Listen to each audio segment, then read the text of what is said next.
Assalamualaikum warahmatullahi wabarakatuh. Bersama Barokah Haji, seperti biasa kita istiqomah untuk ngaji, mendengarkan ceramah agama dari guru tercinta kita Gus Bah.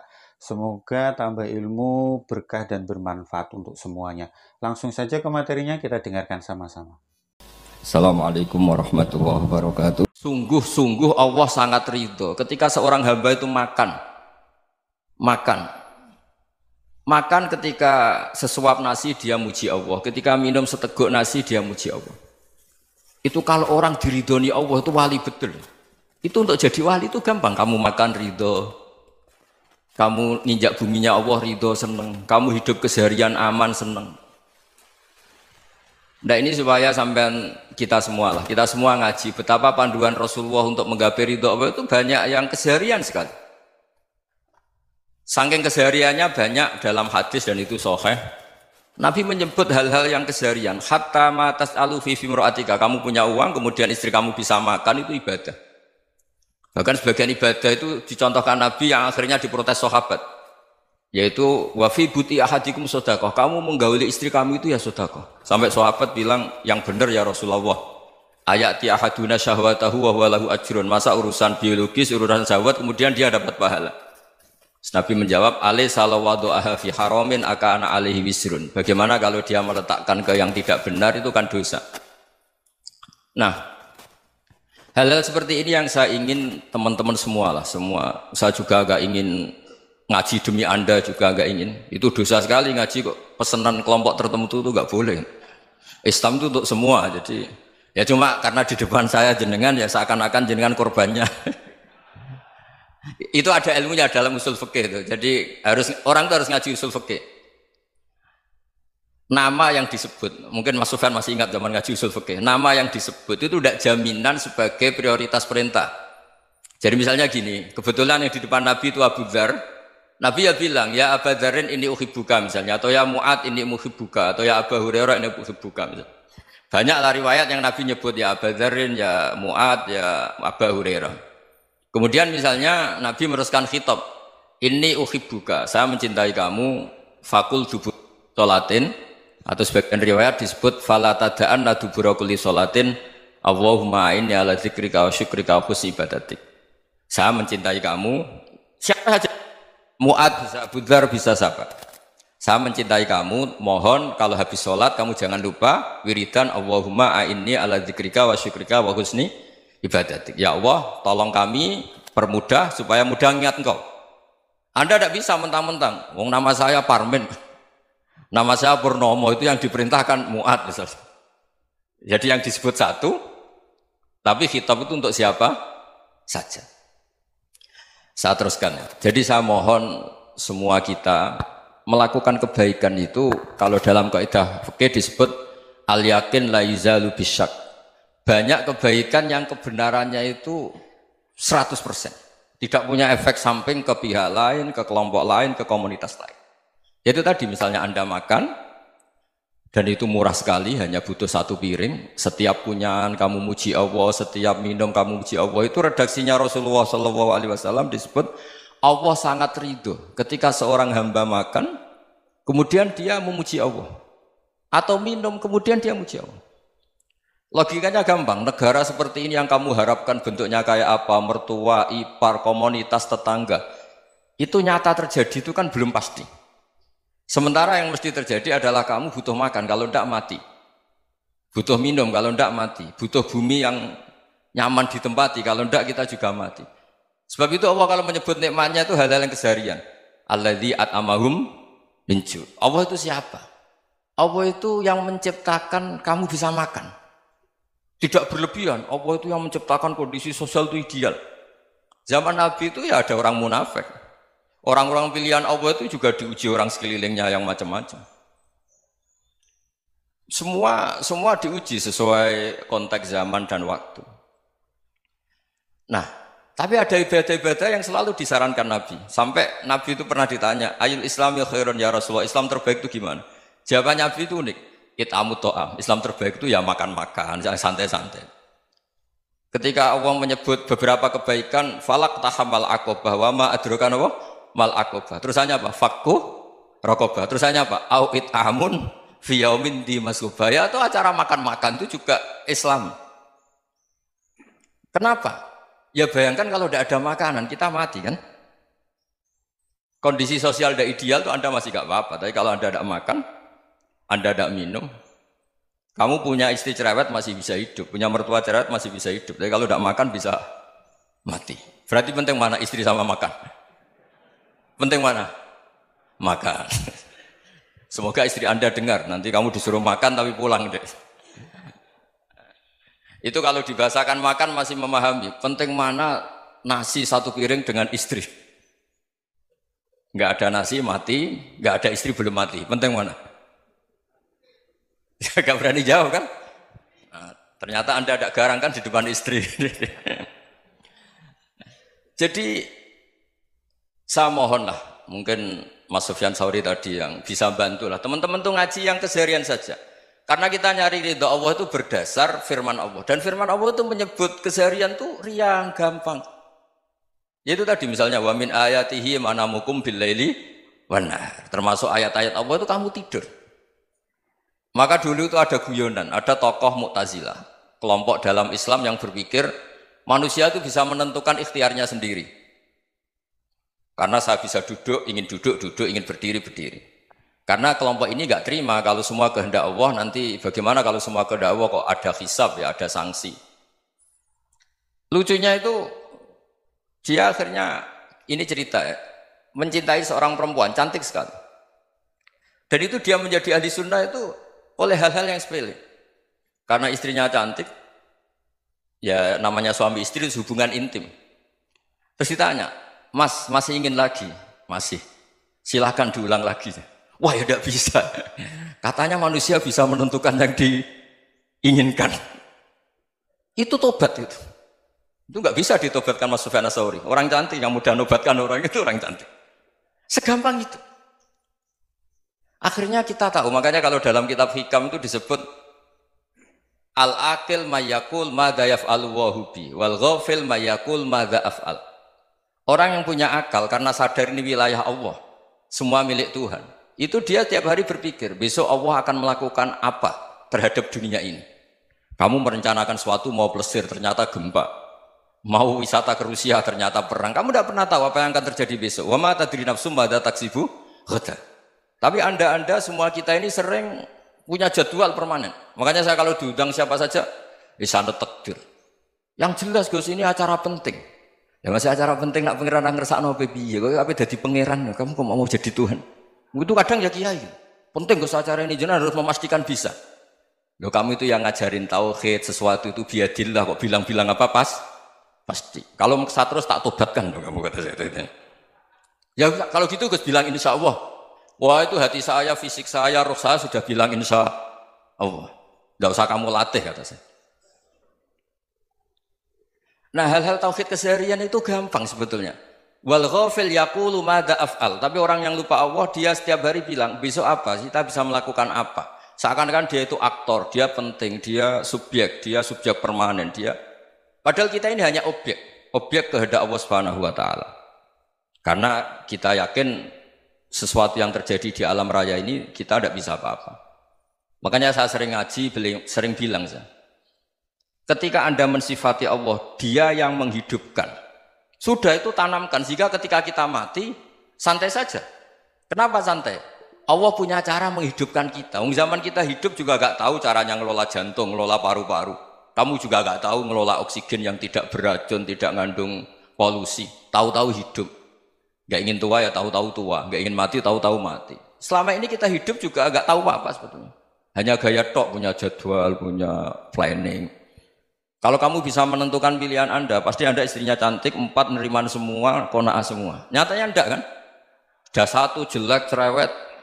Oh itu kan, nyatanya enggak bisa apa-apa Anda kan? Dan kamu bawa mati lagi. Itu kan, istri Anda juga gitu, punya keinginan, punya suami yang ganteng, yang jabat, yang neriman, yang enggak poligami. Ya enggak kesampaian juga. Kalau kita ngitung tingkat kegagalan kita itu gagal terus. Ya kan? Nah, terus ingat Allah, madza yaf'alu wa bi. Orang yang punya akal selalu berpikir Allah itu menghendaki apa terhadap saya. Lalu sama-sama orang gitu. Ngelihat orang yang serius, itu kata Anda itu pemikir berat, serius. Senang punya tokoh yang merengut tuh, karena kamu anggap serius. Tapi sebagian orang anggap orang yang serius itu wong merengut, wong masam, wong muka kok ditekuk. Jadi sama itu hati ya muqallibal qulub tsabbit qalbi ala dini, karena kita enggak tahu cara berpikir kita tentang orang lain, tentang sekeliling kita. Misalnya kita orang baik yang jenis ngrumat fakir miskin. Ada orang bangun masjid mewah itu janggal. Apa artinya masjid mewah kalau banyak orang kelaparan? Tapi kalau yang jenis pendidikan apa artinya masjid mewah kalau tidak bisa ngaji? Nanti yang jenis infrastruktur apa artinya ini kalau semuanya punya sudut pandang yang berbeda-beda. Dan Islam mengapresiasi semua kebaikan. Tapi katakan semua kebaikan itu adalah kehendak Allah Subhanahu wa taala. Karena apapun baik Anda itu pakai fasilitas yang diberikan oleh Allah Subhanahu wa taala. Sehingga ini yang disebut kulillah sumadarhum fi khawdihim yal'abun. Ya kembali tadi ke tema-tema bahwa keseharian Anda ini sudah Islami. Saat Anda tidak bisa melakukan apa saja. Saya sering ada jenazah, biasanya kalau tetangga meninggal saya sering disuruh ngelepas. Saya bilang orang ini baik. Karena sering ngelamun di rumah, sering nganggur di rumah. Ditanya sama anaknya, kenapa Gus nganggur baik? Ya kalau dia nganggur artinya juga agak berbuat sesuatu yang maksiat kan? Ya kan? Orang nganggur di rumahnya ya tidak bunuh orang, tidak maling, tidak korupsi, ya namanya nganggur di rumah. Lah cuma istri cara pandang nganggur gak menghasilkan uang itu. Tapi juga gak menghasilkan kriminal kan? Jadi sebenarnya Islam itu cara, makanya kalau sampai ngaji usul fikih itu ada kitab usul fikih, namanya Lubul Usul, itu terkenal sekali di pesantren itu. Itu kalau ngapresiasi keseharian itu luar biasa. Izma min mubahin illa wa yatahaqqaqu bihi tarku haramimma. Karena keseharian yang mubah saat Anda lakukan itu ada kehebatan yang luar biasa, yaitu meninggalkan haram. Makanya dulu banyak orang-orang alim ketemu temannya itu guyon sampai semalaman. Itu biasanya yang semangat Islam itu kiai kok tidak tahajud, kiai kok tidak witir. Orang yang sedang mapan uangnya banyak, malam itu tidak kelayaban itu sudah luar biasa. Melawan nafsu supaya tidak maksiat itu sudah luar biasa. Supaya lupa guyon sama temannya semalaman sampai subuh. Gejlok-gejlokan ngenang zaman miskin, zaman kuliah nggak jelas, zaman apa. Melihatnya jangan tarkut tahajud. Seperti ini meninggalkan tahajud, tapi meninggalkannya ini talkul muharramat. Jadi kayak apa hebatnya? Sehingga Imam Ghazali punya riwayat yang agak unik. Hatta takuna ibadatu akhiri hadil ummah iku an-naum. Sehingga suatu saat ibadah terbaik umat ini itu tidur. Itu kan riwayat kontroversi. Ketika Imam Ghazali tanya, kenapa iya? Kenapa kamu mulai keluar dari rumah itu sudah banyak maksiat? Melihat perempuan yang enggak mahram, melihat fenomena. Tapi kalau kamu tidur itu enggak melihat apa-apa. Tapi juga kamu jangan nganggap tidur itu ibadah betul. Saatnya melakukan fardu ain malah masih tidur. Tapi itu sudut pandang yang menjadikan kita Islam itu gampang. Jadi saat Anda tidak bisa aktivitas apa-apa, misalnya ada beberapa orang yang lumpuh. Lumpuh itu memang nggak bisa Jumatan, nggak bisa ibadah, tapi dia juga nggak bisa maksiat. Tidur itu memang Anda saat itu tidak bisa tahajud, tidak bisa witir, tapi saat itu ada zina, ada maling, tidak gosipkan orang, tidak bully orang, tidak menanamkan kebencian, tidak hasud. Sehingga tidur menurut Allah Ta'ala wa min ayatihi manamukum billaili apa? Wan nahar. Karena di tidur itu selain ada unsur istirahat, jaga kestamina, juga ada unsur meninggalkan beberapa keburukan. Nah saya mohon ibadah yang keseharian ini kita jaga. Supaya kita semua baca ayat itu fasih. Fasih itu tertanam di hati. Allah itu siapa? Alladzi at'amahum min ju'i wa amanahum min khauf. Dan Allah kalau cerita di Quran itu anna sababnal ma'a sabba thumma syaqaqnal ardha wa syaqqa fa ambatna fiha habba wa inaba wa qadba wa zaituna wa nakhla wa hadaika hulba. Kamu tahu saya ini siapa kata Allah? Saya ini adalah Tuhan yang menurunkan air, kemudian ada tanaman banyak. Habba wa inaba wa qadba, ada zaitun, ada tin, kalau orang Jawa mungkin ada tela, ada padi, ada mangga, ada pisang. Sudah. Wa inaba wa zaituna wa nakhla wa hadaika hulba. Ada perkebunan yang lebat. Tujuannya apa? Mata Allahum, silahkan kamu pakai, kamu nikmati. Tapi karena kadang kita ini punya ide-ide besar. Tadi untuk syukur saja nunggu punya istri riman, rumah baik, tetangga baik, komunitas baik, semuanya baik baru syukur. Lama-lama nanti ada di surga, syukurnya nunggu surga paling kelas A. Itu sudah ada yang menghuni Rasulullah, kamu nggak boleh di situ. Masa untuk syukur saja repotnya Masya Allah. Jadi mohonlah Quran yang kalau Anda hafalkan juz amma itu kan ada ayat-ayat yang kayak tadi. Ya, fal yang dzuril insanu ila ta'ami. Coba lihat apa yang kamu makan ya? Dari mana? Dan untuk mempertahankan hidup kamu keseharian. Jadi jangan kira ibadah itu harus membentuk komunitas yang versi Anda. Ibadah itu harus yang hal yang mulu-mulu. Kesehariannya Anda alami. Loh ini saya tidak bikin-bikin. Saya ngaji bukan karena berdasar pesanan. Itu ayat yang saya baca kan betul ada ayatnya kan. Fal yang dzuril insanu ila ta'ami. Anna soba benal ma'ah. Sobba, thumma syaqaqnal ardo syaqqa, fa'ambasna fiha habba wa inabau wa qadba wa zaituna wa nakhla wa hadaiqa ghulba. Terusannya apa? Mata'al lakum, silakan kamu nikmati. Mata itu silakan kamu nikmati. Ya kayak sampean dikasih hidangan ya makan. Ya sudah makan, habis makan ya minum, habis itu ngantuk ya tidur. Ya sudah normal-normal saja. Kayak apa indahnya Islam? Tapi Anda mencari Islam yang gimana lagi? Nah itu yang diajarkan guru-guru kita, diajarkan sanad kita sampai Wali Songo, sampai Rasulullah SAW. Bahwa pada akhirnya ada jihad, ada perang. Itu dulu memang perang, bukan membunuh, beda. Dulu kita dijajah Belanda ya perang, dan itu normal karena kita dijajah. Jadi ketika orang lain ingin baik sama kita, wa in ahadum minal musyrikin astajaroka ya fajirhu hatta yasma'a kalam Allah. Kalau mereka ingin baik ya kita baik. Makanya ada istilah mustakman, mu'ahad. Kalau mereka ingin damai, berdampingan dengan kemajmukan, ya itu yang lebih baik. Karena memang Islam menghormati proses perdamaian. Wa in janahu nawa lissalmi ya fajnah lah. Kalau ingin damai, ya kita harus damai. Kata Rasulullah, saya dikasih hadiah yang para nabi sebelum saya enggak dikasih hadiah itu. Apa itu? 5 hal itu. Di antaranya apa? Kata Rasulullah, wa utitu khawatima suratil Baqarah.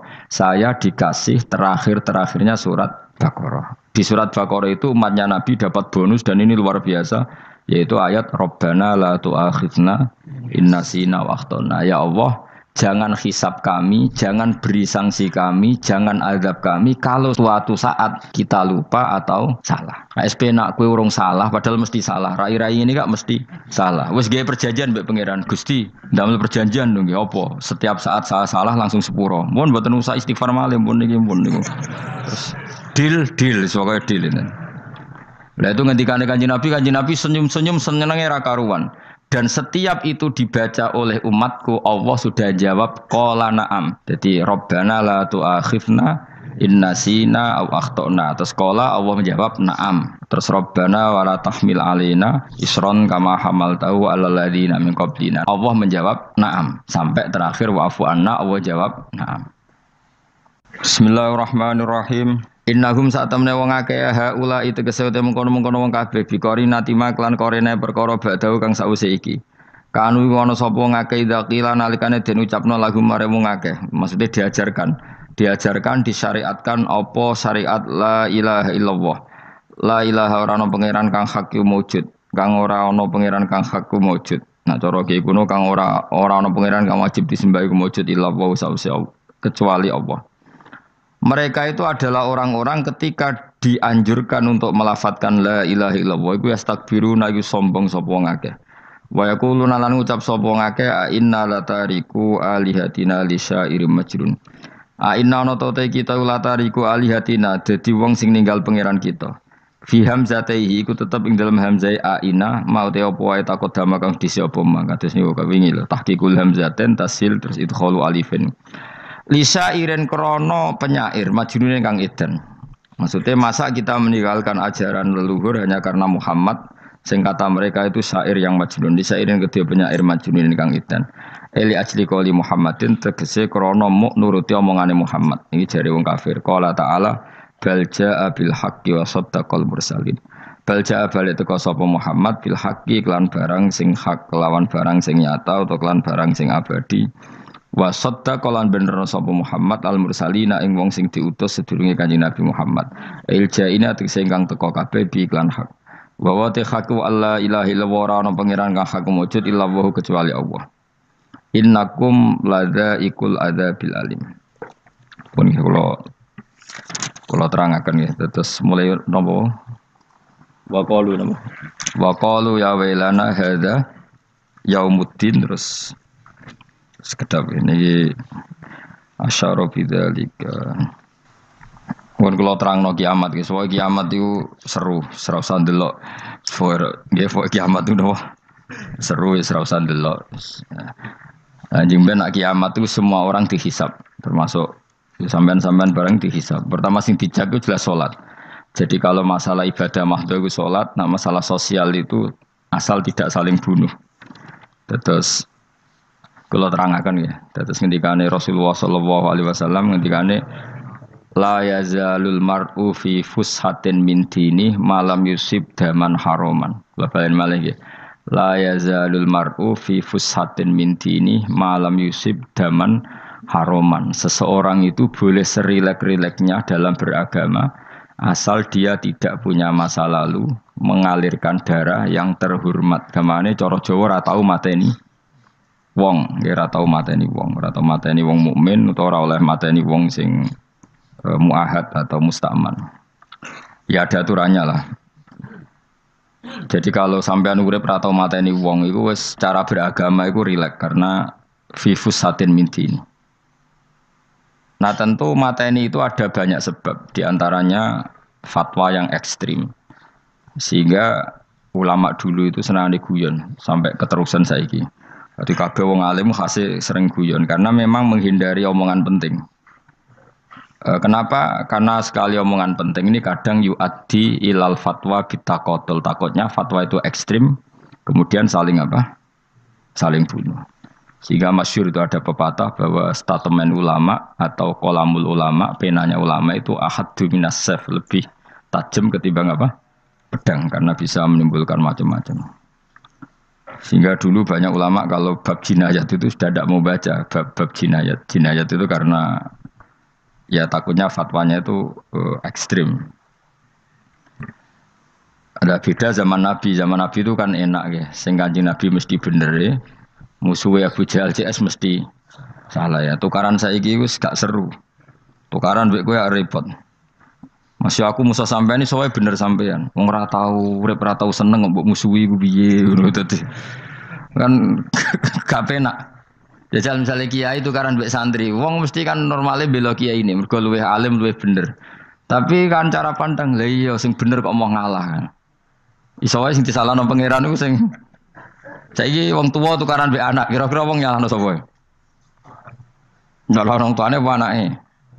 Cara kowe dadi hakim. Wong tuwa kok wani anak, kualat to ya lucu. Ini kan anak kok wani wong. Tapi wong tua kok wani anak, wong tua model opo? Anak wani wong tua ya anak model opo? Ya model milenial, model. Tapi potensinya itu sama-sama salah. Sehingga ulama itu mulai dulu itu menghindari ngendikan penting itu menghindari karena ya tadi takut fatwa itu. Saya ulang lagi ya. Jadi seseorang itu selonggar-longgarnya dalam beragama asal tidak pernah membunuh. Tidak membunuh darah yang seharusnya tidak terbunuh. Terus kalau masalah ibadah itu Allah ngambilnya sholat. Awwalu ma yuhasabu bil mar'u napa? As-sholat. Pertama yang dihisab itu sholat. Jika sholatnya lolos, maka hisab yang lainnya napa? Ringan. Gempon ngoten. Terus ada hisab-hisab yang di kula waca mungkin sampean iso ngantisipasi hisab. Jadi la tazulu qadama Adam atau qadama ibni Adam yaumal qiyamah hatta yus'ala an arba'in.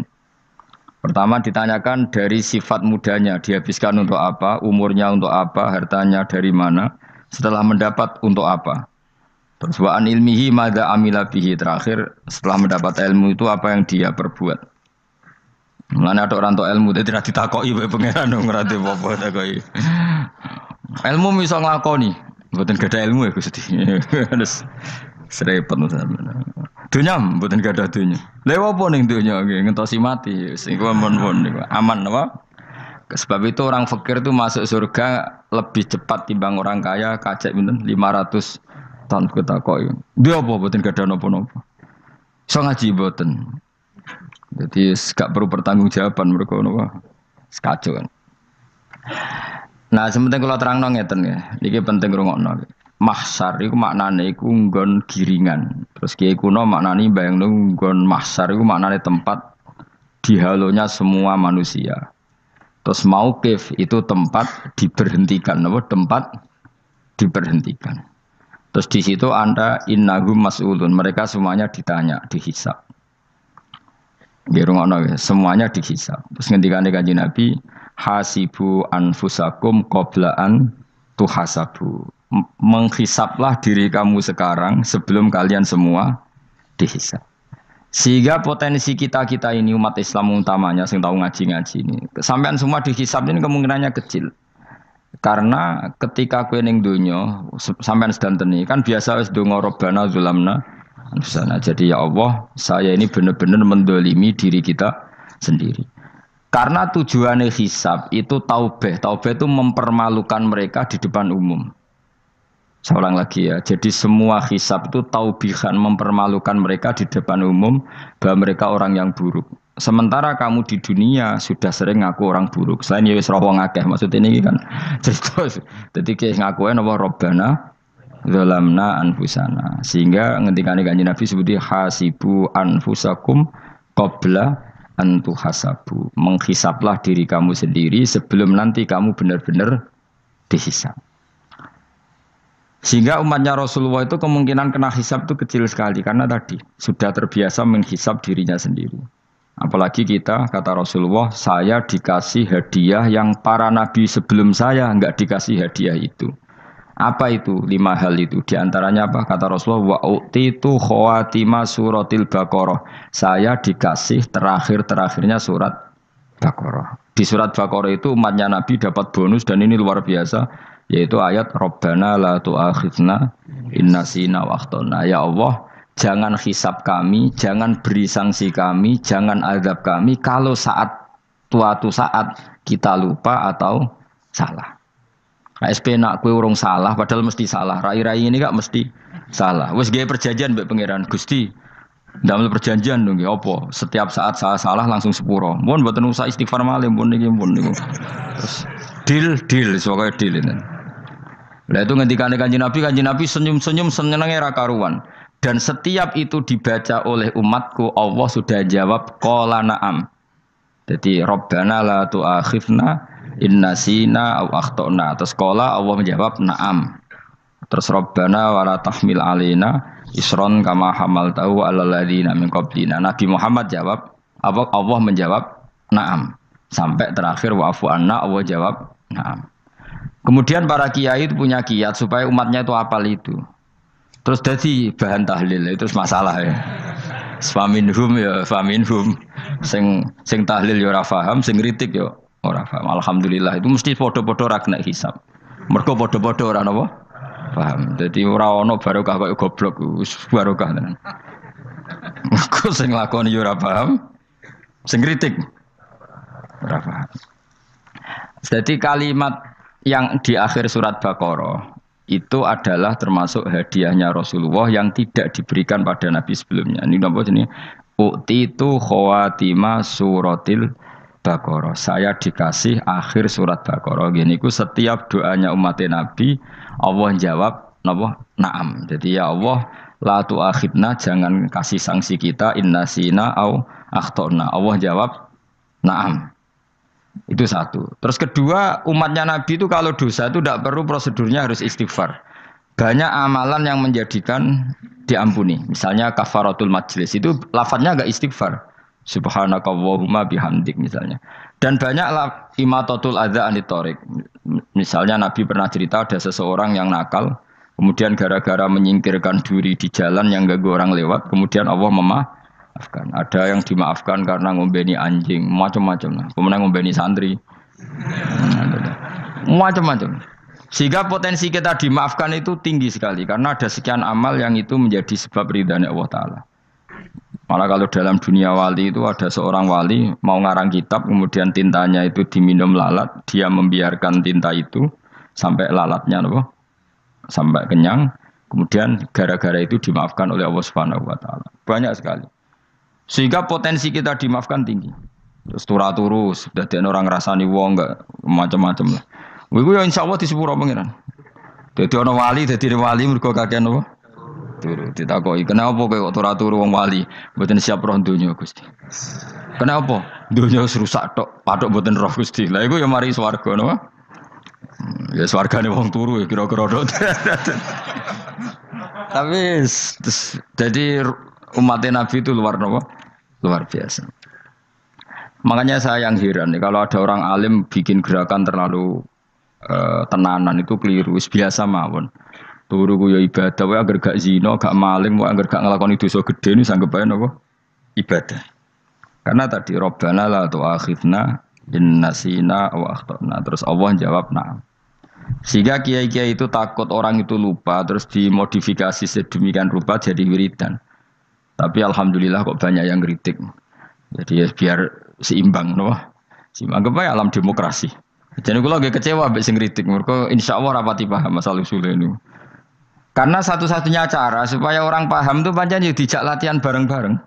Gak ngono wis malah ra paham blas. Ya tapi tadi ya semua itu resiko. Zaman Nabi Sugeng ana ibadah sunat dilakoni terus Nabi yo duka, kuwatire dianggap wajib. Tapi nek ora dilakoni blas Nabi yo duka, wong sunat ora tau dilakoni. Jadi sudah alhamdulillah sekarang ana sing ngritik, ana sing setuju biar seimbang no. Wong padha ora paham wae napa? Padha paham. Padahal makna ayat itu luar biasa. Rabbana la tu'akhidna in nasina wa akhtana. Terus kedua, Rabbana wala tahmil alaina isran kama hamaltahu alal ladina min qablina. Ya Allah, jangan beri beban kami sebagaimana Engkau memberi beban kepada orang sebelum kami. Dulu itu kalau ada orang yang salah, itu harus dibunuh oleh orang yang tidak salah. Liyaqtulal bari minkum al mujrima. Supaya yang tidak salah membunuh yang salah. Sehingga ketika umatnya Nabi Musa menyembah anak sapi, ijel itu, apa kata Allah? Fatubu ila bari'ikum faqtulu anfusakum. Kamu syaratnya tobat harus saling membunuh, yaitu orang yang terbebas dari dosa itu membunuh yang tidak dosa. Masyhur itu. Terus Allah mengirimkan mendung yang pekat, terus gelap. Ketika gelap itu yang al-bari yang enggak dosa mengeksekusi yang dosa. Sekarang kan enggak, paling tangkap KPK. Berarti penjara mulai juga sisa korupsi jake. Jadi penak lah pokoknya zaman akhir itu penak. Pemenang saya KPK ini mulai disoal, jadi aman lah. Sebuah sing bener di aja nih ya sing bener ya pangeran. Misalnya rasa KPK lah nak takwa ya rasa korupsi. Kalau KPK dilemahkan nanti yang korupsi marah. Lah masih orang KPK lah nak di pangeran kan ya aman karena korupsi. Kowe ku aneh-aneh wae. Kowe ku wong mukmin kok bakas ngono. Kowe sementing iku nak kowe wedi pangeran kan ra usah polisi, ra usah KPK wis tetep ra usah dosa wong wedine mbek pangeran. Nah, kecuali ra usah pangeran ateis, iku masalah. Ya, tapi kan omongan ini gak populer, padahal bener. Nah, aneh.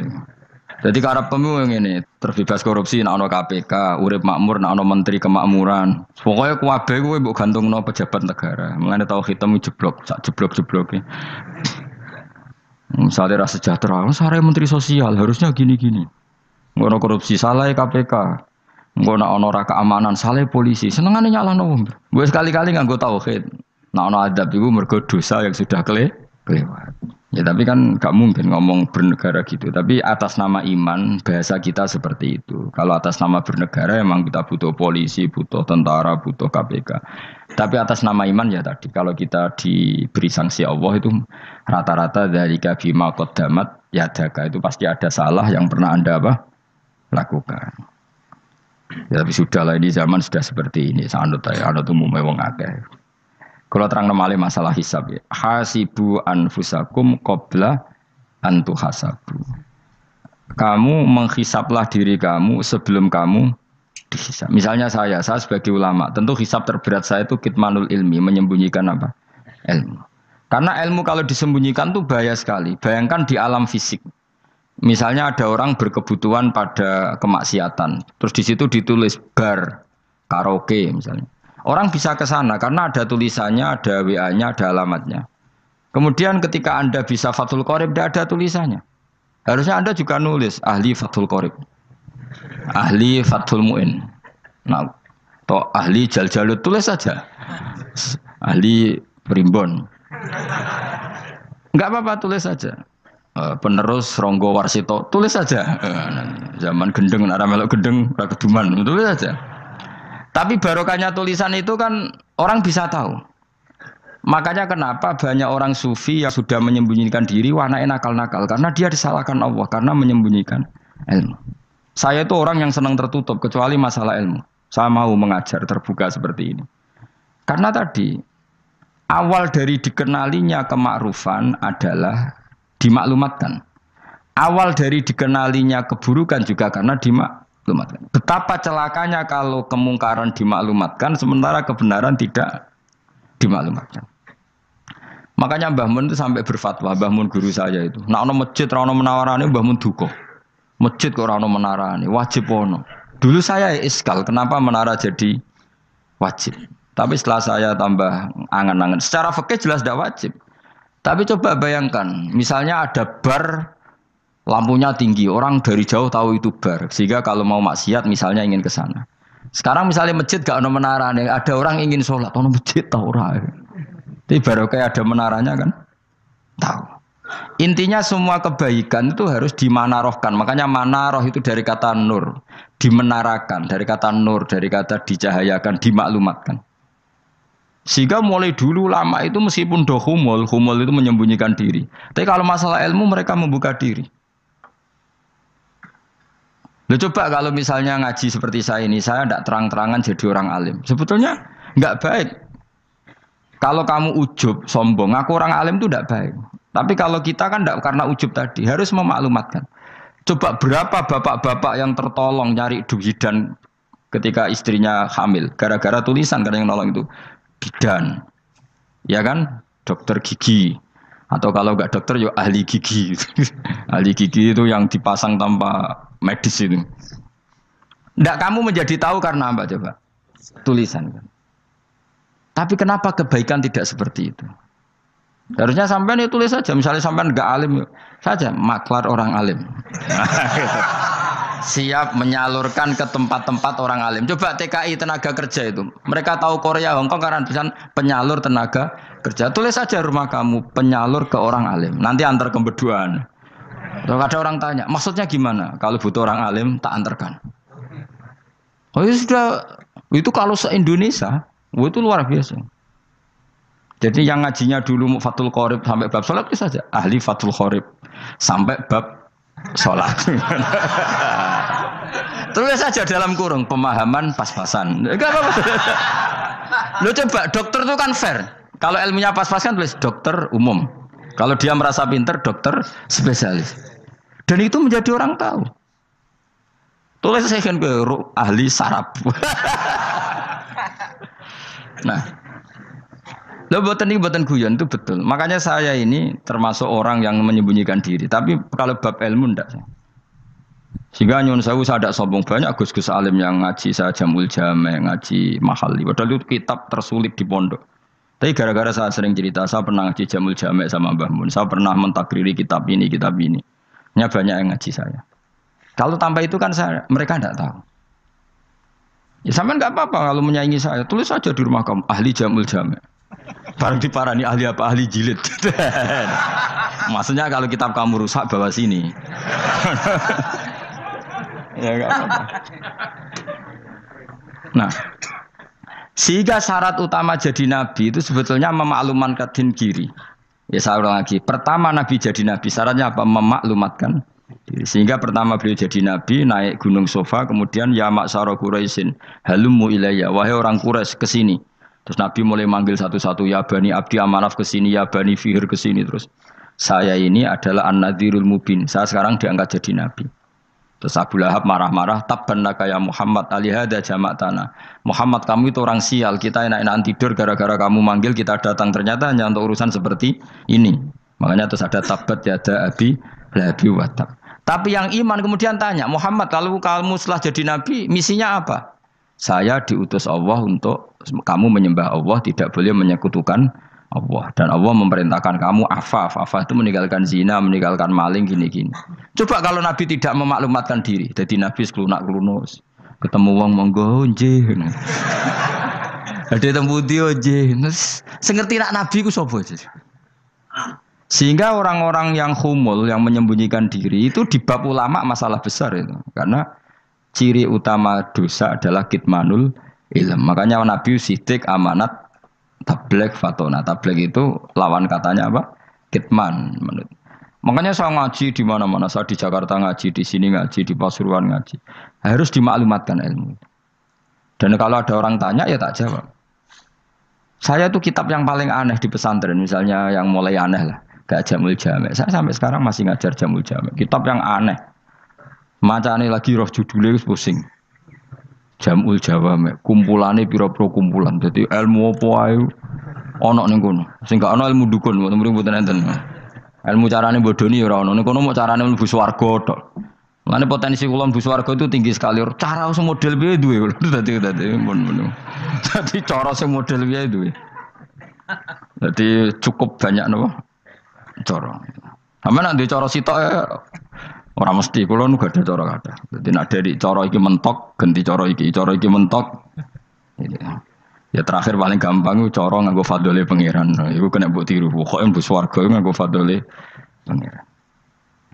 Masalah utama kita sebetulnya itu. Makanya saya tidak pati cocok sama orang sufi itu. Kebenaran itu harus dimaklumatkan. Sementara orang sufi itu ingin menyembunyikan diri. Itu kalau untuk yang alim itu tidak bagus. Wong kita saja tahu itu dokter atau bidan karena tulisan.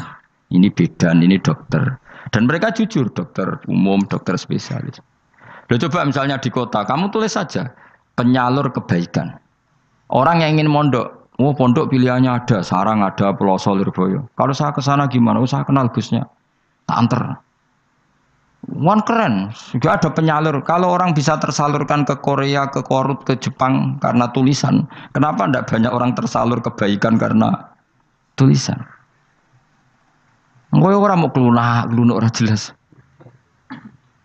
Meskipun nanti ditawari orang, mesti dulu sih ahli takrib, mesti wong guyu, ahli fathul qori sampai bab sholat.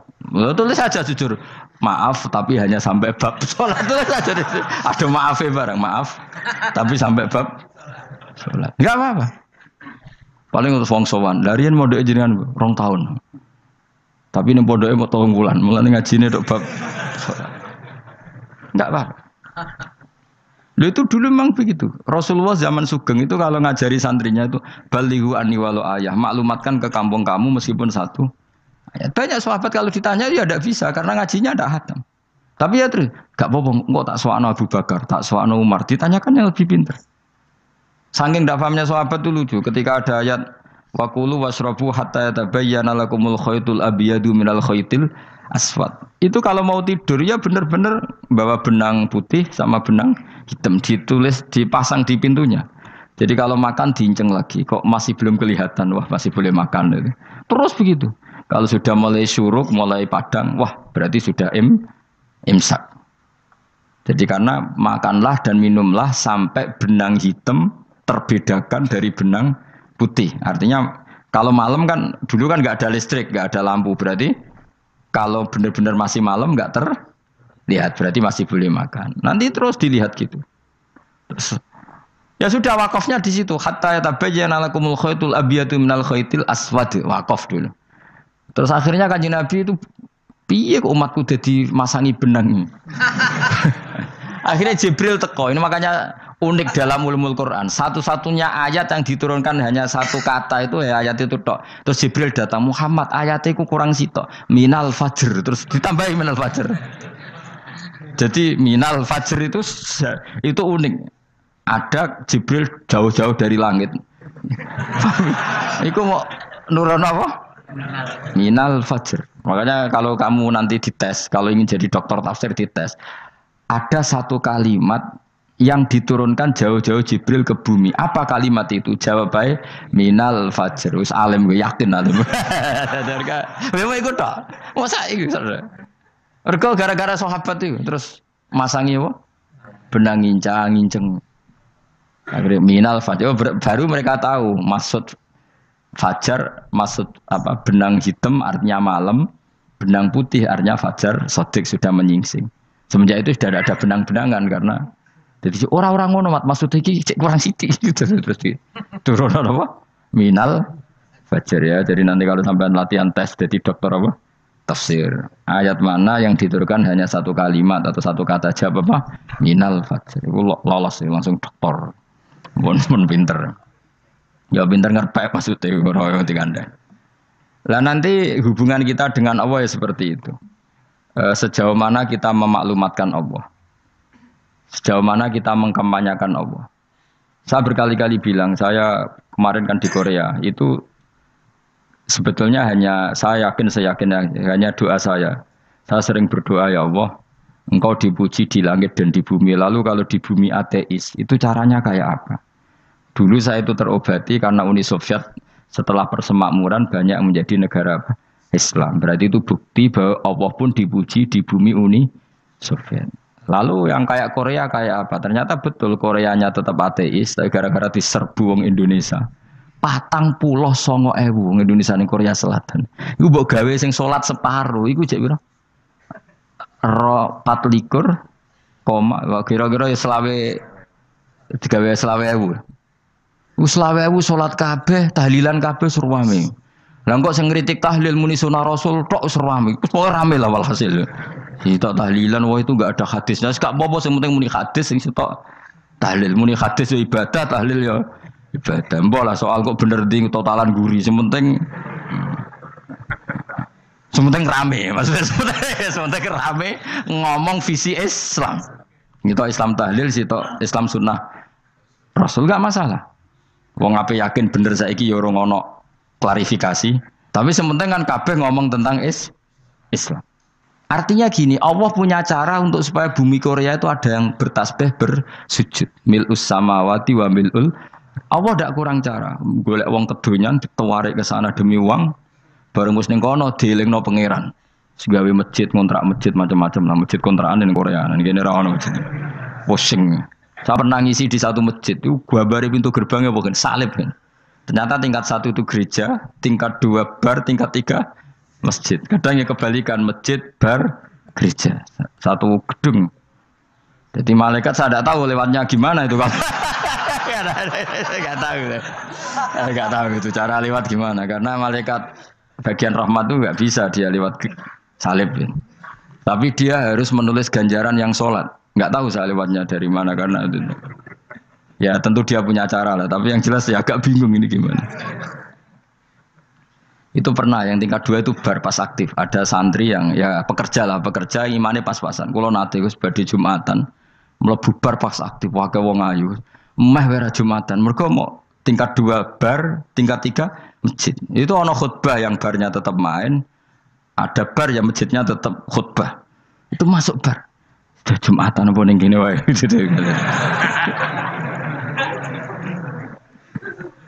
Akhirnya ya di situ beberapa menit terus ada komat Jumatan. Dosa ta Gus ini. Ya aku muni. Ya segelem Jumatan kok apik. Wong sok dilakoni kok takok dosa ta Gus. Oh raimu kadung lakoni kok takok. Artinya gini, Allah punya cara untuk menyebarkan Islam di Korea. Sama seperti Allah punya cara untuk menyebarkan Islam apa? Di Indonesia. Dulu orang Gujarat, Punjab, ya sejarah ini menurut saya ya tetap sebagiannya benar.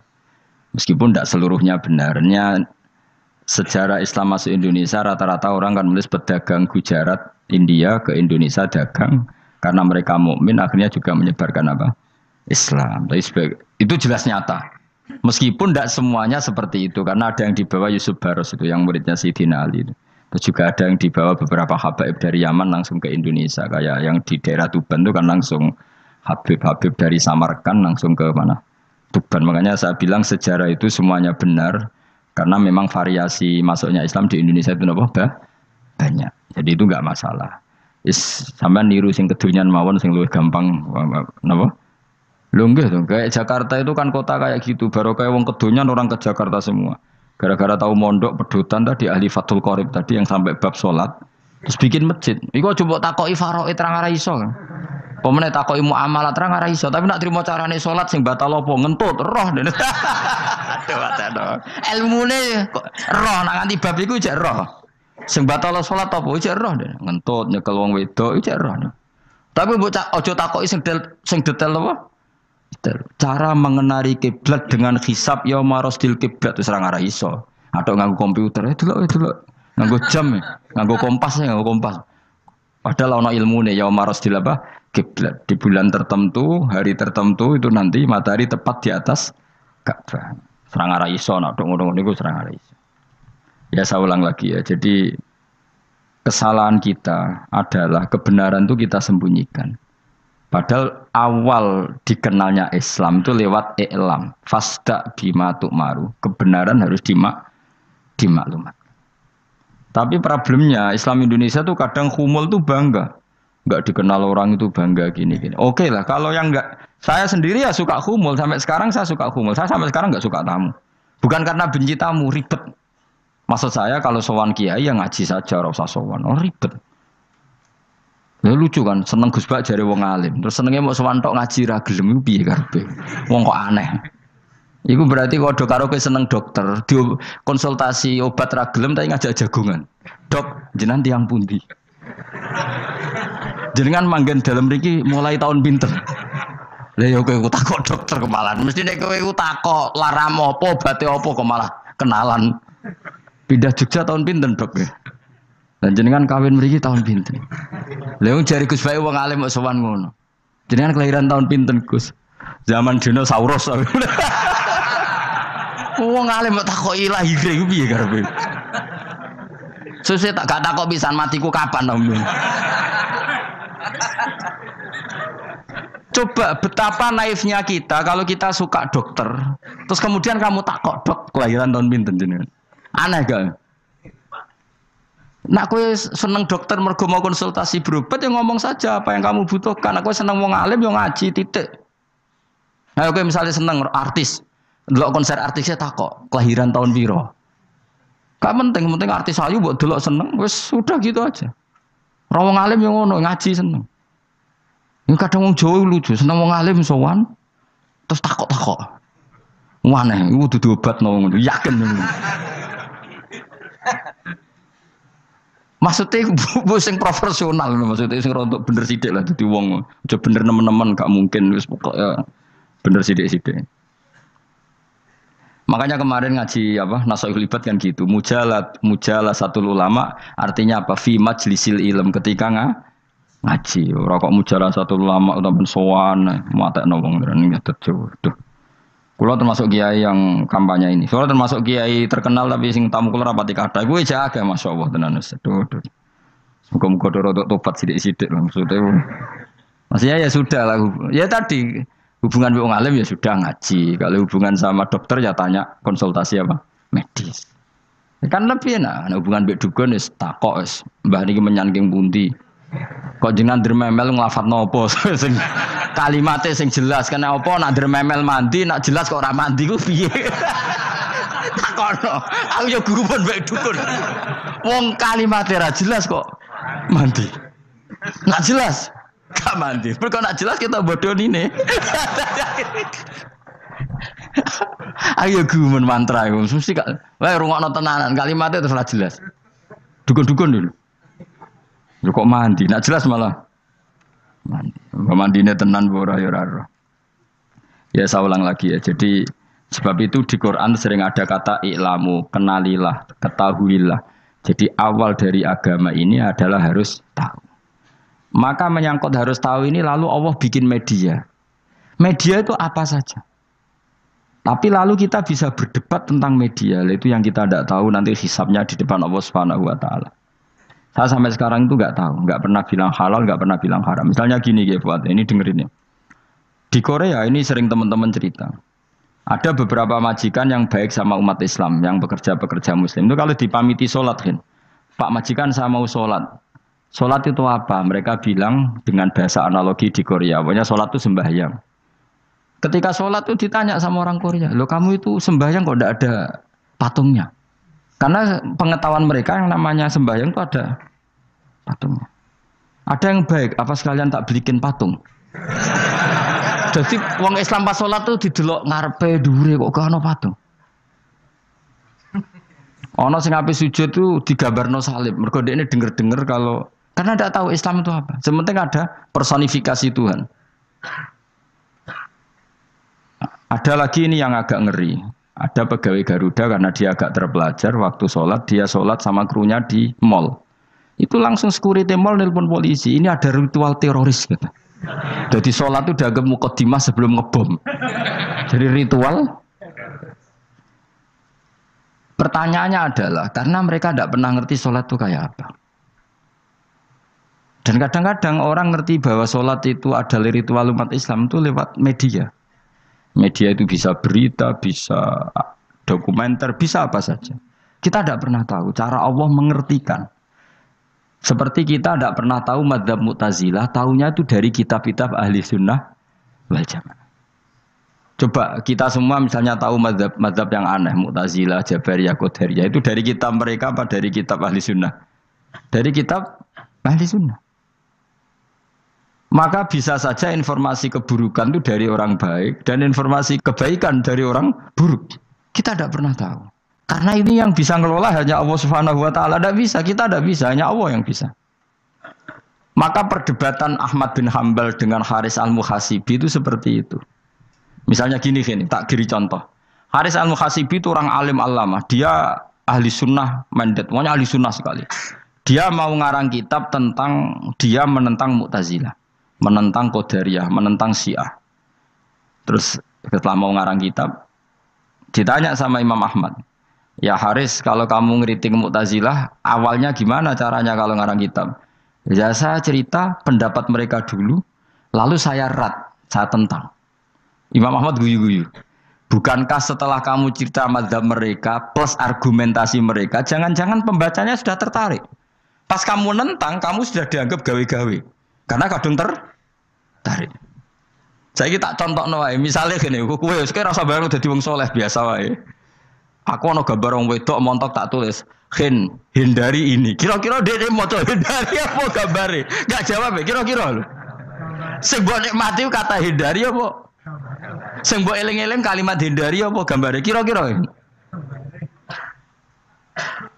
Padahal tulisannya apa? Hindari bahaya ini. Bahaya ndi terus didelok. Terus sing dieling-eling ora hindarine tapi sama. Pendapat Mu'tazilah itu ada yang menarik. Misalnya gini, menurut Mu'tazilah, seseorang masuk neraka ya karena amalnya, masuk surga ya karena amalnya. Apa artinya kalau masuk surga karena fadlile Allah? Lalu gunanya amal apa? Mungkin pembaca kan tuh, wah ini proporsional ini. Gak ada ahli sunnah, jadi bus warga mereka fadlile pangeran. Kok enak? Lalu gunanya amal apa? Padahal dia tahu pendapat Mu'tazilah itu dari kitab itu, kitabnya orang ahli sunnah. Gak pernah tahu kita. Ya saya ulang lagi. Itu kan ibarat kayak KUHP. Kamu baca KUHP draft, terus kamu cocok. Kamu mesti nyalahkan yang demo. Atau baca buku selebaran orang demo, kan terserah kamu. Kamu kan punya akal, kan tetap milih. Tetap milih. Problemnya kata Imam Ahmad itu, ketika kamu menceritakan pendapat Mu'tazilah, bisa-bisa orang itu kadung tertarik. Ketika mulai kamu tentang, orang itu gak tertarik sama penentangan kamu. Berarti kamu ikut menyebarkan Mu'tazilah. Sama seperti tadi, gambar perempuan yang agak jorok tadi, sebetulnya tak tulisi kata hindari. Padahal Ruhinus gak tahu, eling wong wedok gara-gara tak kei gambar hindari bahaya ini, malah jadi eling. Orang eling tulisannya eling. Nah hakikat saya ini penyebar kata hindari apa penyebar gambar itu? Coba. Lalu status saya ini pengedar gambar itu apa pengedar kata hindari? Iya yang mengedarkan kata hindari tapi yang mengedarkan. Nah sama sekarang pertanyaannya, kalau kamu ngarang kitab anti Mu'tazilah itu sebetulnya pengedar mazhab Mu'tazilah apa penentang? Ya pengedar juga karena umat tahu dari kitab kamu. Dong toh. Lah ya mulane ku dadi perdebatan, kok kaya iya kaya ora. Juga tuh gale gini misalnya. Kamu jangan milih presiden yang dari militer, itu pasti keras, tegas, terus kaku. Ternyata pembaca itu wataknya militer. Lu cari yang begini, pusing kan kamu. Agak suka presiden sipil, nggak tegas. Padahal kamu nulis itu untuk menggiring orang milih presiden Jangan milih yang militer, pasti tegas, nggak demokratis, nggak nerima pendapat. Ternyata pembacanya suka saya punya pemimpin yang tegas. Habis kamu kan? Yang tahu hati orang itu siapa? Makanya ketika kitab ahli sunnah dipenuhi dengan cerita-cerita madzhab Mu'tazilah, itu sebetulnya kamu itu pengedar apa penentang? Itu pertanyaan Ahmad bin. Akhirnya Imam Haris Al-Muhasibi bilang gini, enggak maksud jenengan itu ngelarang apa dukung. Pokoknya mergo mangkel. Dari Imam Haris, yo aku pokoknya ngomong ngono ae pokoknya. Terus akhirnya Imam yes, nangoten kita arahe jenengan boten sedo ngarang. Makanya Haris Al-Muhasibi akhirnya enggak mengarang kitab itu. Dia sebenarnya pernah rencana Kitabul Firaq fil Islam. Dia mau ngarang kitab kelompok-kelompok dalam Islam. Ya coba mau apa coba? Misalnya kamu bela tahlil, nasibnya juga seperti itu. Hujahnya tahlil, ini gini. Terus hujahnya penentang tahlil. Yang bisa mengendalikan pikiran pembaca siapa? Ternyata dia tertarik sama pikiran penentang. Lucunya yang menceritakan kamu, pengagum tahlil. Kan tidak pernah tahu. Mana nak dari ceritanya Mbah Mun itu lucu. Mbah Mun itu mondok Lirboyo. Itu di Bandar Kidul akeh wong ayu. Itu dulu babanya Mbah Mun itu ada yang suka orang sana sampai nikah orang sana juga pulang ke sarang. Itu diantara mbah-mbahnya Mbah Mun. Suka perempuan sana terus nikah sana nggak pernah pulang ke sarang. Nah, Mbah Mun itu lahir dari adiknya, pokoknya dari keluarga, dari saudara yang nggak pernah pulang dari Bandar. Diwasiati, Mun nak mondok ujo geman dolan ning Bandar Kidul. Wah, akeh wong ayu. Akhirnya malah penasaran. Justru kalimat itu yang menjadikan maksudnya aku ajune nganti sepi kok nganti mbahku katut kan malah akhirnya penasaran. Lare kata Mbah Mun, tak angen-angen bener Imam Ahmad bin Hambal. Maksudnya itu kalimat itu pancen ribet. Kalimat itu ribet pancen. Coba milih mana coba? Jong ojo geman moro pasar opo lah nang daerah kono. Ono opo? Bahaya kan. Gara-gara kamu melafatkan itu malah orang penasaran. Di sana ada bareng delok ning kono ya nak terus mulai nak ora. Nah, makanya pertanyaannya, pengarang buku juga kena hisab karena sebetulnya apa yang dia tentang orang lain menjadi tahu karena ceritanya dia. Coba kamu ngarang kitab saja yang anti Syiah atau anti Mu'tazilah atau anti Murji'ah atau anti otoritarian, mesti pembaca itu nggak bisa kamu kendalikan. Nah, itu juga rawan hisab, makanya berat. Pokoknya walatus aluna yauma idzin anin naim. Semua itu nanti dimintai tanggung jawab oleh Allah Subhanahu wa Ta'ala. Karena kita tidak pernah tahu. Akhirnya Haris Al-Muhasibi gak ngarang kitab. Imam Ahmad itu tidak punya karangan kecuali riwayat Musnadu Ahmad bin Hambal. Kalau ada 14 juz. Dia tidak punya karangan. Ketika ditanya, saya takut membuat hal baru dalam Islam. Karena karangan itu kan mesti melogikakan hukum. Sementara Allah itu kadang nggak butuh dijustifikasi seperti itu. Jadi cara kitab usul fikih ini, sama tak bedai. Mungkin nggak Allah menyuruh kamu ngangkat gunung Merapi tanpa alat? Nggak, jawab saja. Latihan pinter. Mungkin nggak Allah menyuruh kamu disuruh ngangkat gunung Merapi? Mungkin nggak? Mungkin apa enggak? Nah, itu ulama usul fikih berdebat. Ada mengatakan tidak mungkin. Karena Allah tidak akan memerintahkan sesuatu yang tidak dimampui mukhatab, yang tidak dimampui manusia. Masuk akal. Kaul kedua mengatakan mungkin, butuhe Allah iku mau wong muni yo tok nurut. Senajan to gak mungkin. Ayo Hen, Gunung Merapi angkat Hen. Nggih Gusti, siap. Langsung melayu mara. Wih Allah wis seneng, wah nurut aja iki. Tapi ya kemungkinan cek goblok ora takok sik.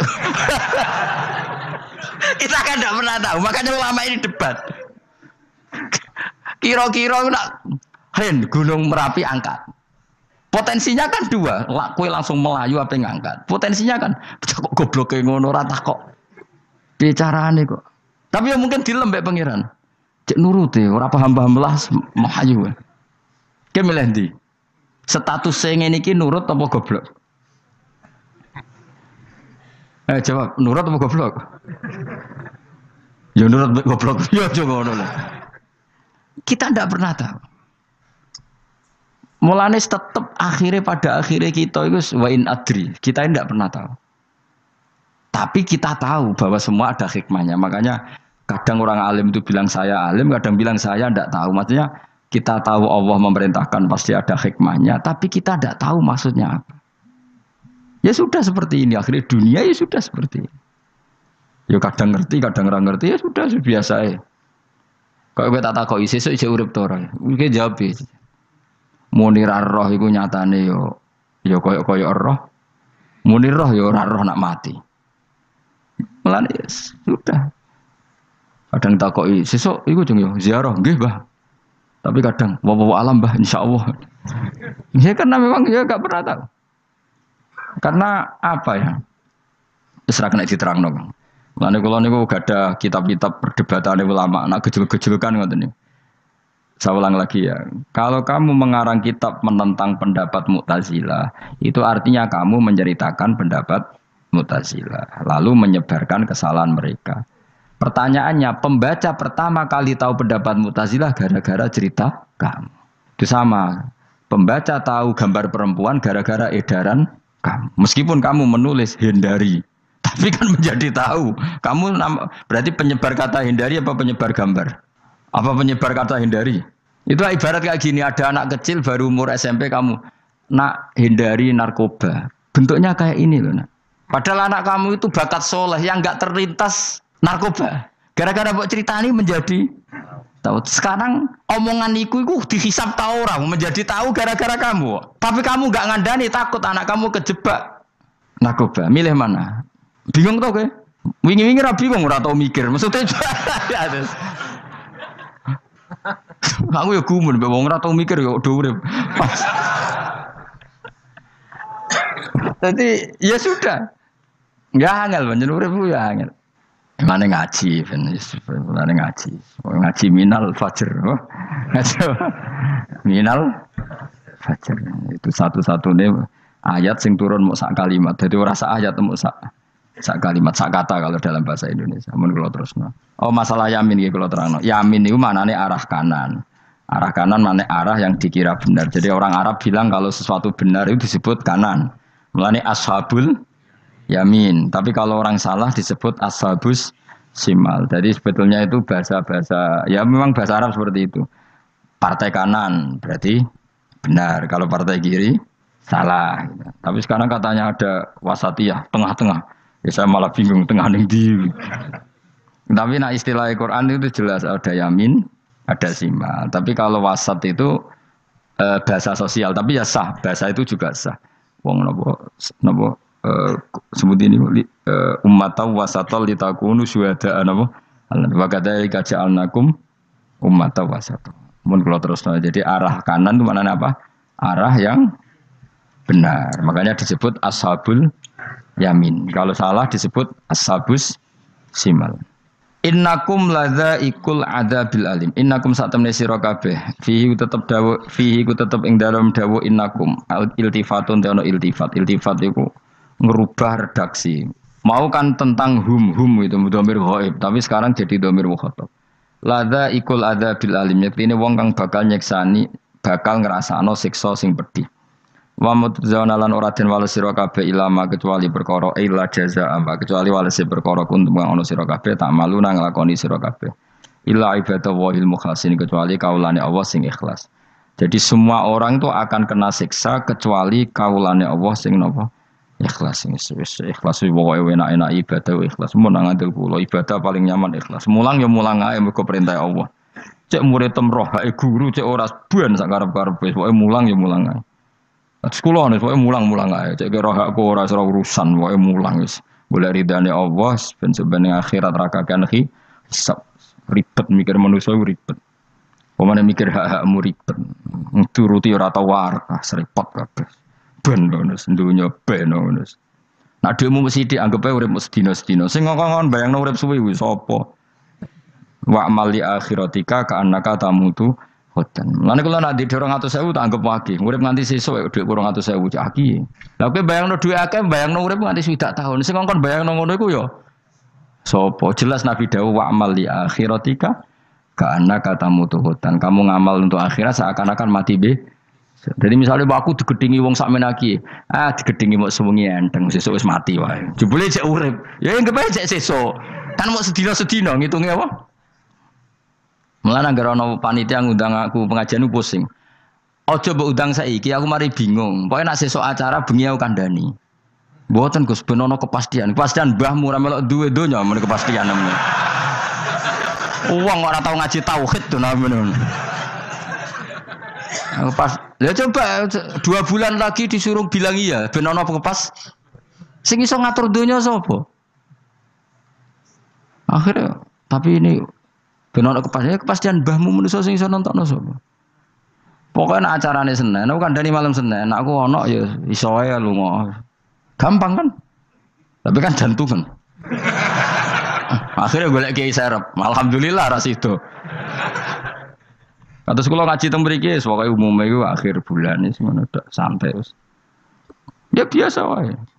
Ya pokoke urip ku anggape sedina wa amal li akhiratika ka annaka tamutu. Dan dari misalnya damuk bojo ya andang sedina. Sesuk wis mati apa. Boleh sesuk jauh urip diwamuk meneh. Paling sedina. Wis sedina mati, yes. Enggak suwe-suwe ra aman apa? Aman. Aman. Wani urip ngono. Jare daftar wali, tau warai ngono ora. Ikhlas ki ngoten carane ki salat ben nyaman. Ngendikane Rasulullah, "Sholli ka annaka sholatu muwaddi'in." Kowe nek pengen salat ikhlas, anggap bae iku salat sing terakhir dan kenangan terbaik kamu di dunia adalah tahu salat, tahu sujud. Juga salat tuh happy. Ya Allah ini sujud saat terakhir, ini rukuk saat terakhir. Seneng dadi salat. Salat kok ora. Sewante kok salat meneh. Sewante akhirnya awur-awuran. Mana kira dadi wali-wali aku. Krasa Kang, nek dadi wali ku ngono ambune. Kita ora ngono ambune semboyo. Maksudnya ora usah wali-wali papan atas, ringan-ringan ae, sementing bener. Jadi syarat wali wa amal li akhiratika ka annaka tamutu dan beramallah untuk akhirat kamu seakan-akan kamu mati besok. Jadi misalnya diutang tapi sahur jangan utang sahur nggak boleh sembrono. Contohnya aja utang, ojo nak utang bahaya. Enak kan? Jadi kayak di masalah berat ya enteng. Wong urip mau napa? Sedina. Apa meneh nak kowe luwih wali meneh, ora nganti sesuk malah. Setiap saat aku iso mati. Berarti nak di masalah kan lep sedilu. Cuma masalah kowe permanen bar mati tambahan rokok. Lha kok aja sampe. Malah selawase. Lawas. Mulane masalah ning donya tok, ora usah sampe tok akhirat. Ojo. Nah, gue kan repot nggak jajai gue. Seakan-akan mati besok. Pertanyaannya apa setelah mati gak ada masalah? Ternyata tambah banyak masalah. Sebenarnya semuanya ikhlas semua. Wa illa ibadah wahil mukhlasin. Jadi kalian semua pasti merasakan siksa dan akan dibalas kecuali mereka sing ikhlas. Mesti ikhlas itu aman. Illa ibadah wahil mukhlasin kecuali kawulane Allah sing napa so macalna minal mukhlisin ya mimpi kula jenengan sedanten termasuk tiyang sing napa ikhlas. Pokoke dilatih nggih. Nek dilatih dipaksa, pokoke luwateh paksa. Nggih Gus pokoke paksa. Paksa supaya sampean ikhlas. Ya wae misale kowe ngandalo pejabat ya mati.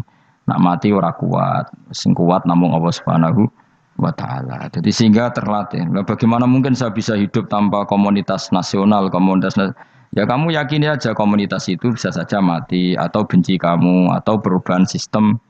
Ya kayak dhisik misalnya wong duwe wartel iku koyo sugih toko wartel. Bareng ono HP gitu tuntas. Dulu misalnya wong duwe telepon rumah iku koyo sugih ono HP ya tuntas.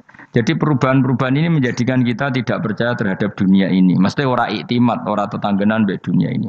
Yang enggak pernah berubah hanya Allah Subhanahu wa ta'ala. Misalnya ngono, kowe sayang anak, iso wae anakmu sampean gedeng kowe aja katut bojo. Kowe sayang tangga iso wae gedeng kowe. Utawa ana perubahan sistem sing dadekno kowe ra urip ning kono, misale kowe ndonga muga-muga disenengi wong bidukan, jebule kowe ditakdir urip di daerah lah.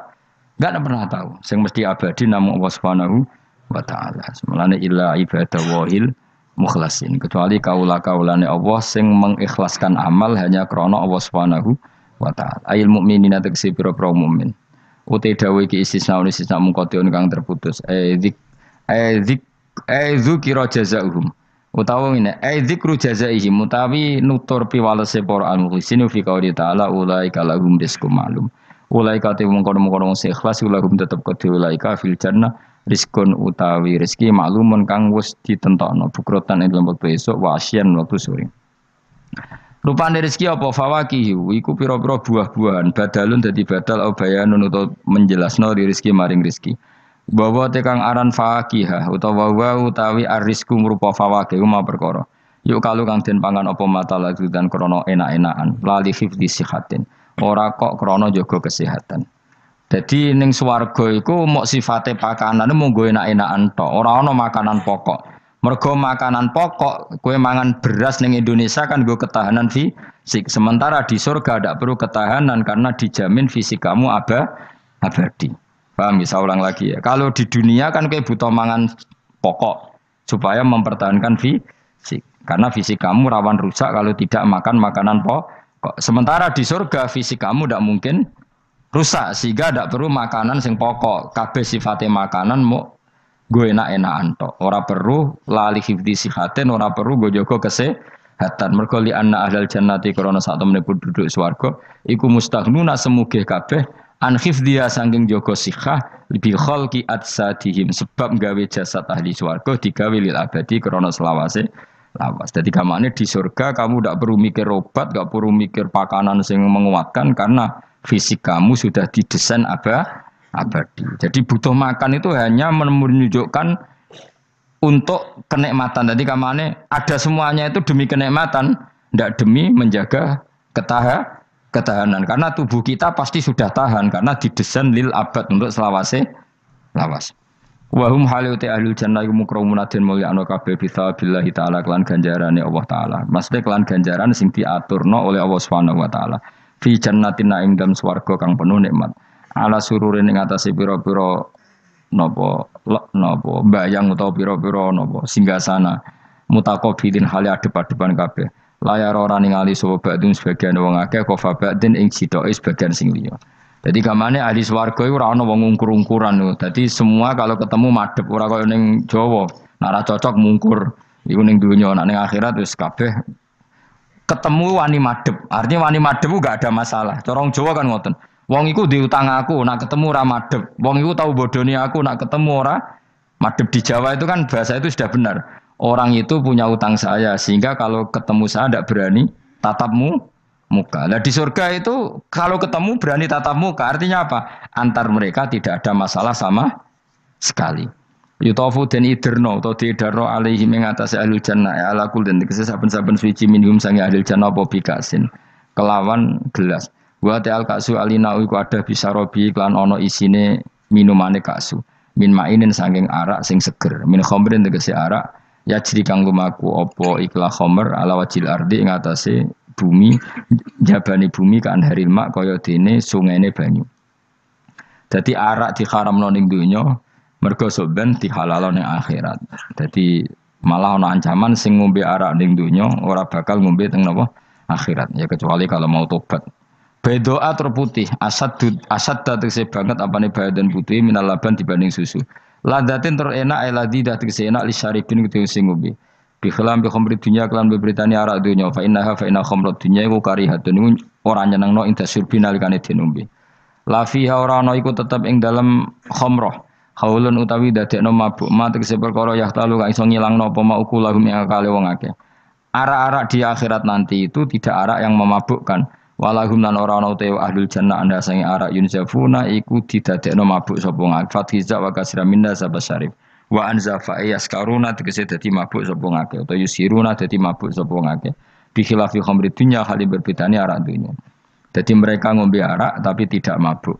Mereka punya bidadari banyak tapi ora selingkuh ora darani zina. Mulane ning donya ora usah zina sampeyan ning akhirat ana widadari akeh. Wayu ora usah bayarno. Wis ayu ora cerewet ora njaluk blonjo supaya penak lah soe. Ning donya serapati ayu njaluk blonjo ngomel aduh ribet. Mesti bojomu ora bojoku. Wa indahum qasil. Tapi ngalami kabeh ora apa-apa sunnatullah napa? Ben seru menapa? Tapi sepi lho. Omah esuk ora ono ngamuk sepi. Tapi angen-angen ya bener. Ben napa? Omah iku hidup. Omah iku napa? Wa indahum qasiratut tarfiin. Wa indahum lan iku ana ing sanding ahlul jannah qasiratut tarfi utawi bidadari sing pandangannya itu terbatas. Manane habisatul ayun tegese mau membatasi pemandangan ala azwajina yang atase bojone bidadari. Jadi ning swarga bojomu ayu enggak pernah memandang cowok lain, gak kepikiran delok wong liya. Ora usah mbok takono, nek ning donya piye Gus? Saya takono dhewe kowe takon. Wong sing alami kowe kok takok aku. La yang durna ora ningali sapa kok para widadari la ghirihim maring liyane bojone li husnihim krana apike bojone mereka indauna ana ing sandinge widadari. Dadi widadari ku didesain mok roh gantenge wong ku mok bojone tok. Nak roh wong liya mbok ketok apa pokoke roe ku nak sing apik ya bojone tok. Nak ning donya piye coba takon. Nak ning donya kan bojom sering istighfar. Nah nasibe aku wis entuk bojo ngene wis ngono terus. Sampai ngandani anak sing perawan ngene, "Nduk, kowe buka-buka aja ngalami koyo aku." Matane wong tenan. Muji bojone wong liya ora tau gelem muji bojone dhewe. Lah nek takok, "Lah kok ngono, Gus? Kowe lah tekem ya ngono." Ndek bojo iku ngeluh. Lah iya akhirnya diwales pangeran bojomu untuk kowe ya. Lha kowe dhek lakonane ngono. Wah, tangga kabeh bojone ayu kok aku tok sing. Wis terusno dhewe-dhewe, wae kabeh dihisab dhewe-dhewe. Dan widadari kelakuannya rangono ya, membatasi matanya hanya untuk suaminya karena mereka tidak pernah melihat kebaikan selain suaminya. Nah lagi di bojo ngono berarti min ahlil jannah. Ya mau cuancang ning kamar iku bener ora wong liya. Ben sing ganteng kowe tok jan sing lanang kowe tok. Tapi dianggap wong stres ya. Kena undang-undang saiki penjara. Ngajak bojo ora gelem kok peksa wae napa? Iku mesti bojone ayu sing akeh mlebu penjara. Nek bojone elek kan padha ora gelem.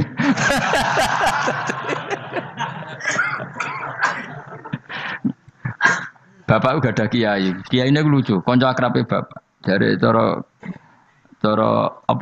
cara kancane bapak ngono. Ana wong bojone elek iku sok ben hisabe gedhe. Lah kena apa iki? Lah anak ora tahajud salahno pangeran wis bojo elek kok ora duha ora tahajud. Nak bojo maju nu pantes ora tahajud perkara kelon wis elek ora tahajud e opo wae. Dadi kiai iku memperberat hukum. Dadi cara kiai iku wong kok bojone elek iku sok ben disalahno pangeran. Kenapa kira tahajud? Nggih ngantuk Gus. Lah kowe bojomu elek kok ora tahajud dane nak bojomu. Ayo malah ora tau tahajud. Mulane pangeran gambaro nabi sempurna. Nabi ku nak tahajud. Iku Aisyah turu ning ngarepe. Aisyah ku wahyu prawan turu ning ngarepe. Iku tetep diterusno tahajude. Jajal kowe di bojo wahyu, apa tahajud terus bojomu gelem kira-kira mbok terusno to? Milih ndi? Wong bojomu elek ora tau tahajud, mau kelon apa meneh bojomu. Kanjeng Nabi gambarane iku pe salat. Aisyah turu ning ngarepe iku diterusno salat. Sampai Aisyah kecewa, piye wong iku malah tahajud terus sih. Masyhur nek ngene hadis-hadis. Aku ora ngarah, kowe kebayang.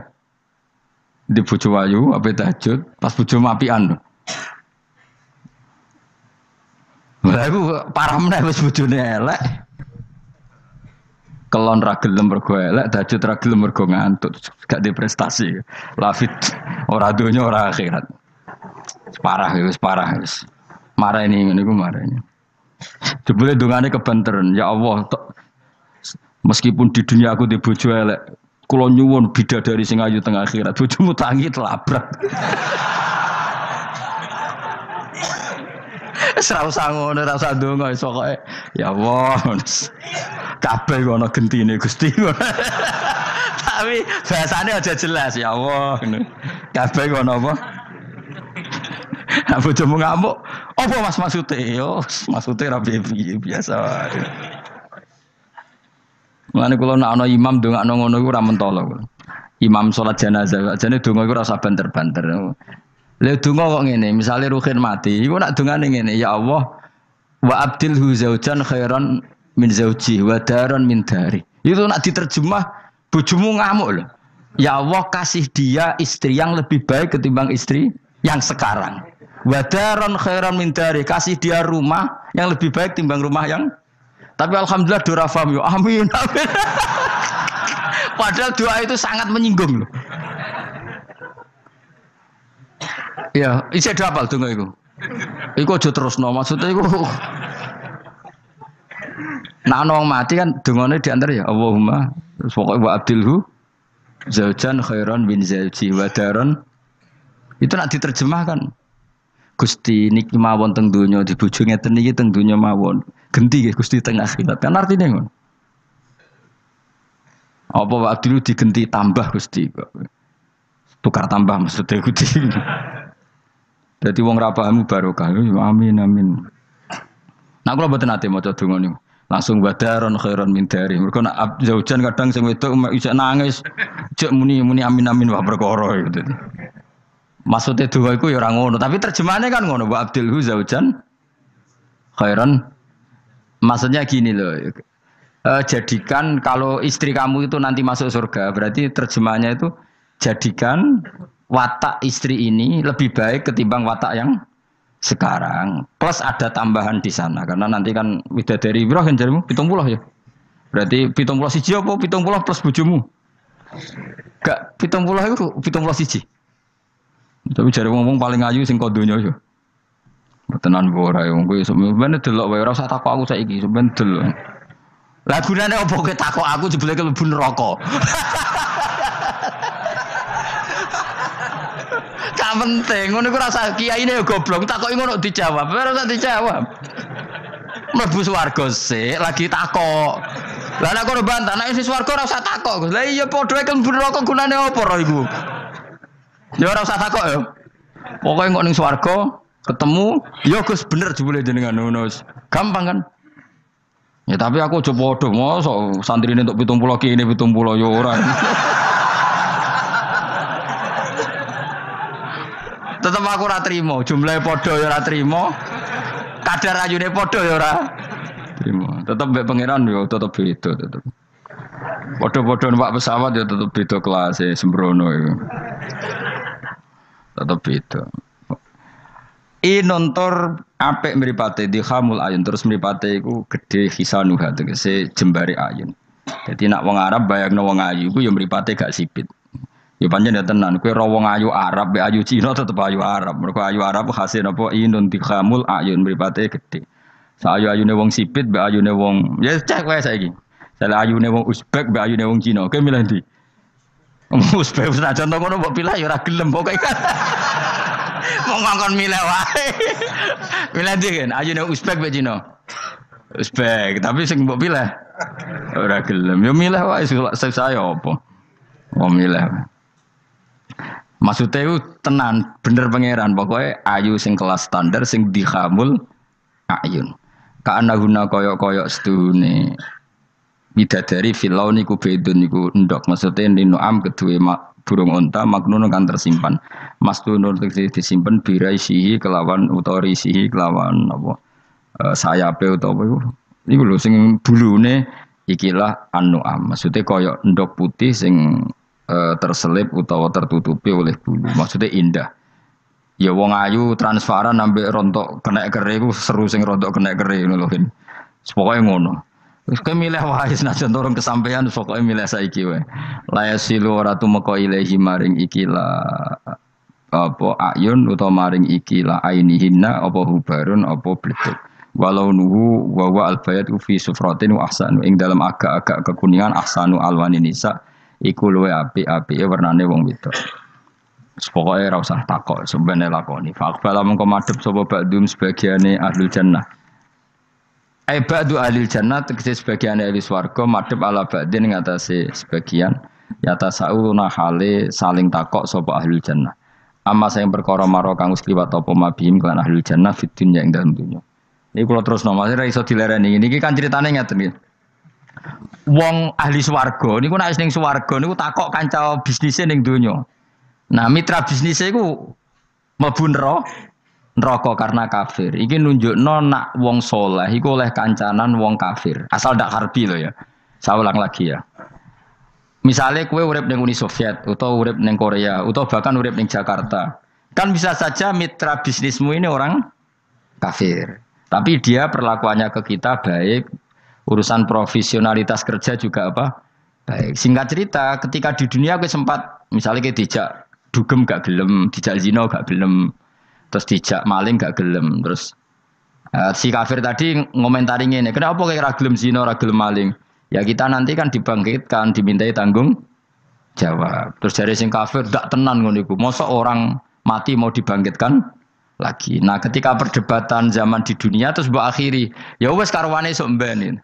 Nah, ternyata kalimat sampean karwane sok mben mbek Allah diwujudkan ketika kamu nanti masuk surga. Kowe takok, "Ya Allah, saya beri hak ketemu teman saya yang berdebat sama saya." Singkat cerita, kamu dikasih lorong sama Allah untuk ketemu dia. Kancamu ning neraka.